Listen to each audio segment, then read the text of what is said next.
Bonjour les amis, nouvelle vidéo aujourd'hui pour retrouver Candace Owens, c'est sa dernière vidéo. Folle, mais folle dans tous les sens du terme. Et je remercie OK Podcast de nous avoir fait le résumé parce que la vidéo est tellement dense, il y a tellement d'histoires. Là, je ne pensais pas que ça allait partir aussi loin. Mais juste avant de l'écouter bien sûr et d'écouter les propos et les arguments et l'enquête de Candace Owens, n'oubliez pas de vous abonner, le pouce, le commentaire, le partage, de booster la vidéo.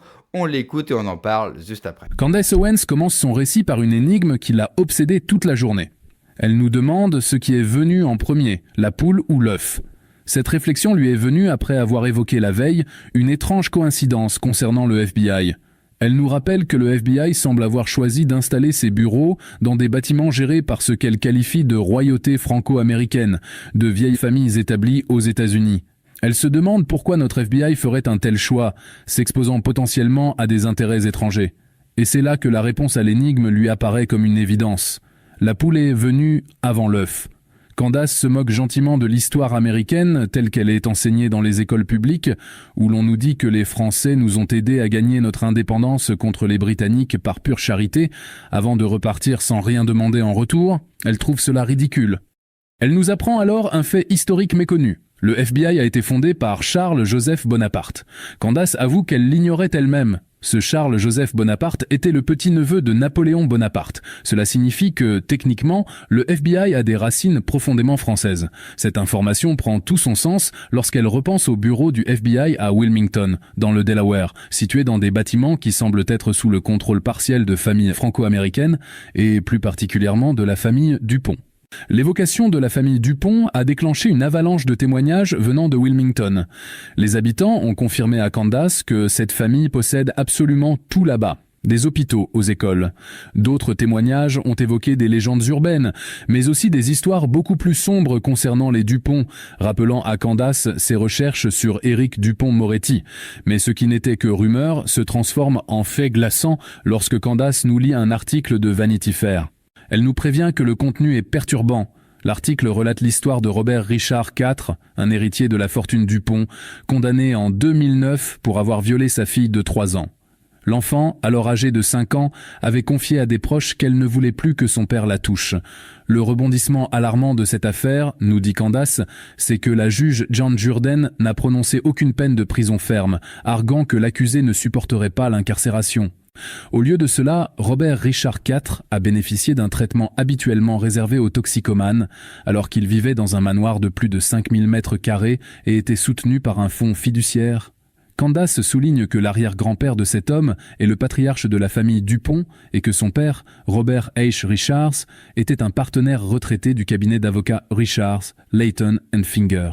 C'est ici que Candace fait un lien stupéfiant. Elle a découvert que ce cabinet d'avocats, fondé par la famille de cet homme, est précisément celui qui dépose les documents juridiques contre elle dans l'affaire l'opposant à Brigitte et Emmanuel Macron. Elle réalise que tout semble ramener à la famille Dupont. L'article de Vanity Fair mentionne également que Robert Richard IV avait admis avoir agressé sexuellement son fils en bas âge, mais qu'il avait échappé à la peine obligatoire de 20 ans de prison grâce à un accord de plaidoyer. Candace continue d'énumérer les scandales liés à cette famille, citant le meurtre du lutteur olympique David Schultz par John Dupont en 1996, ou encore l'assassinat d'une prostituée commanditée par des membres de la famille. Candace se sent mal à l'aise face à cette accumulation de coïncidences. La France, des meurtres commandités, l'inceste, les liens de Jeffrey Epstein avec la France. Elle commence à voir se dessiner non pas des hasards, mais une conspiration potentielle, surtout au vu des menaces qui pèsent sur elle. Elle nous ramène ensuite à sa carte de Wilmington, dans le Delaware, qu'elle décrit comme un quartier oppressant où tout le monde semble se retrouver. Elle récapitule le bureau du FBI dans un immeuble de la Wilmington Trust, les avocats de Brigitte Macron sur Market Street et juste à côté, l'agent enregistré de Stacey Sheridan. Stacey Sheridan est la directrice principale de l'avancement chez Turning Point USA. Candace confie qu'elle n'a jamais senti cette personne, qu'elle trouvait que son recrutement par Tyler Bowyer était une erreur spirituelle. Elle nous décrit Stacy Sheridan comme étant omniprésente après la mort de Charlie Kirk, filmant son cercueil, pleurant sur scène, une attitude qui lui a donné la chair de poule. Et voilà que l'agent enregistré de Stacy Sheridan se trouve dans ce même bloc d'immeubles à Wilmington, tout comme le complexe qui abrite le siège d'Ensight avec son PDG français. Candace s'interroge.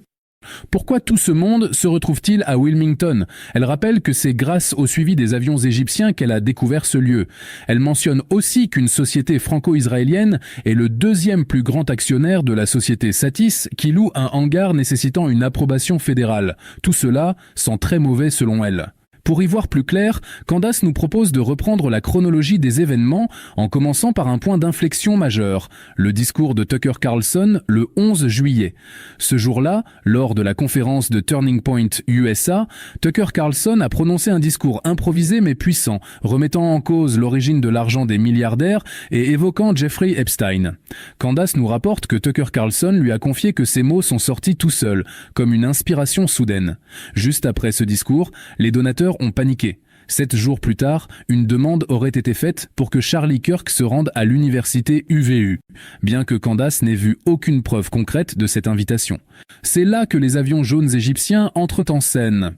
Juste après le discours, ils volent vers Lincoln, dans le Nebraska. 2 jours plus tard, le Nebraska annonce un voyage commercial avec l'Égypte. Candace s'interroge sur les professionnels internationaux présents lors de ces réunions confidentielles.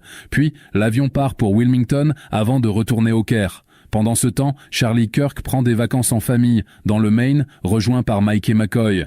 Fin juillet, Charlie Kirk donne un discours à Westchester et soudainement, l'entreprise Wire devient le sponsor numéro 1 de la tournée d'automne de Charlie Kirk.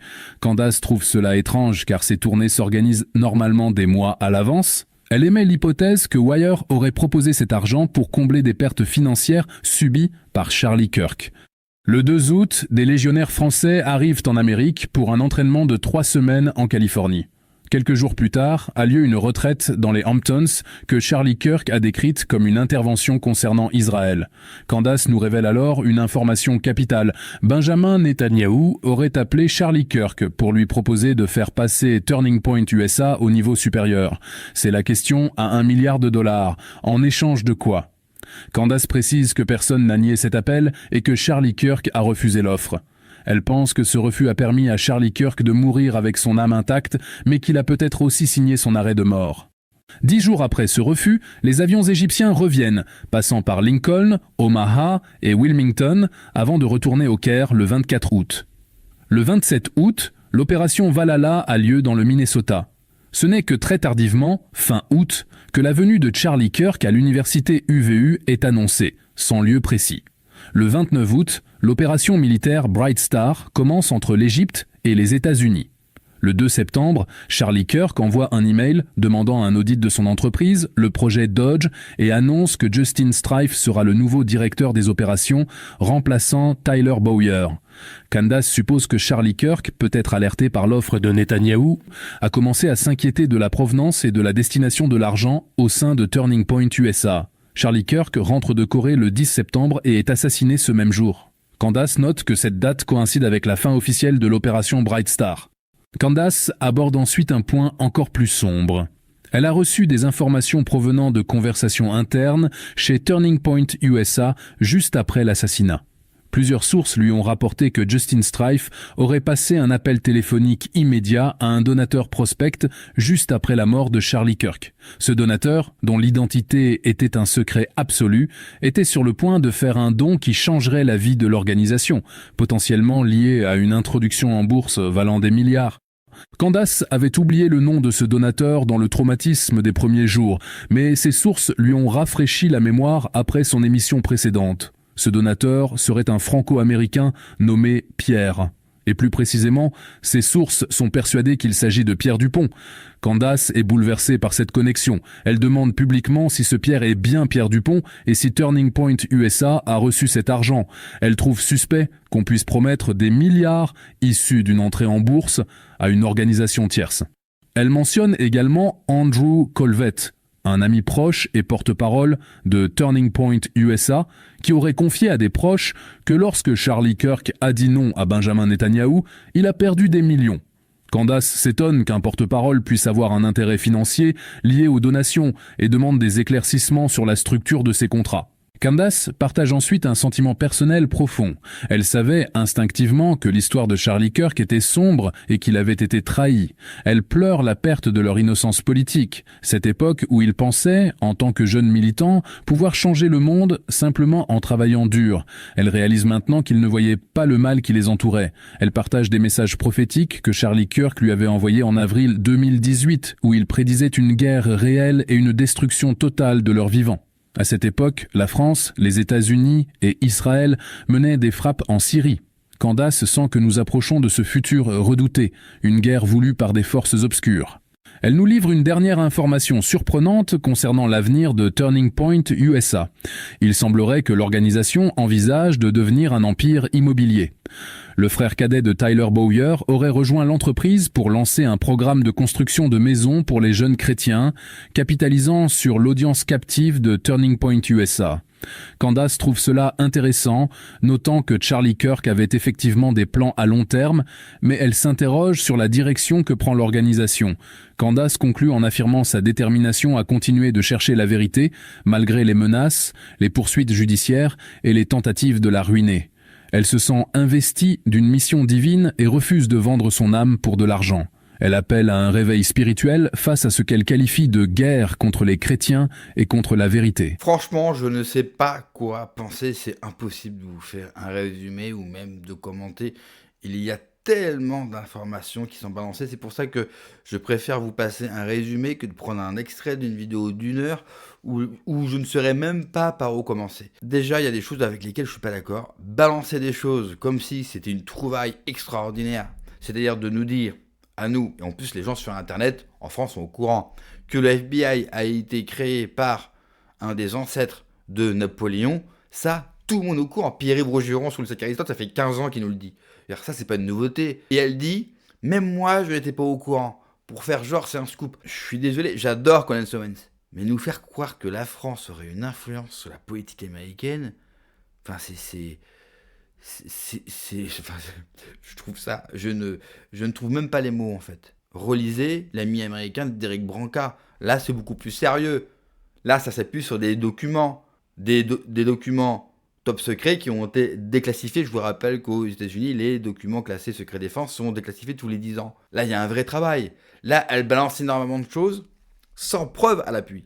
Mais là, je ne peux franchement pas la suivre sur ces derniers dires, ce qui ne veut pas dire que je ne vais pas la suivre sur d'autres éléments ou sur d'autres enquêtes, mais sur cette vidéo-là et sur tout ce qui a été dit et le résumé que vous avez entendu, je ne peux malheureusement pas la suivre, je ne suis entièrement pas d'accord avec elle. C'est irréaliste et impensable de penser que la France aurait une telle influence aux États-Unis. Et surtout, on oublie que depuis la Première Guerre mondiale, les États-Unis et le monde anglo-saxon n'a de cesse d'attaquer, de vouloir détruire la France, fille aînée de l'Église, avec tout ce que ça représente.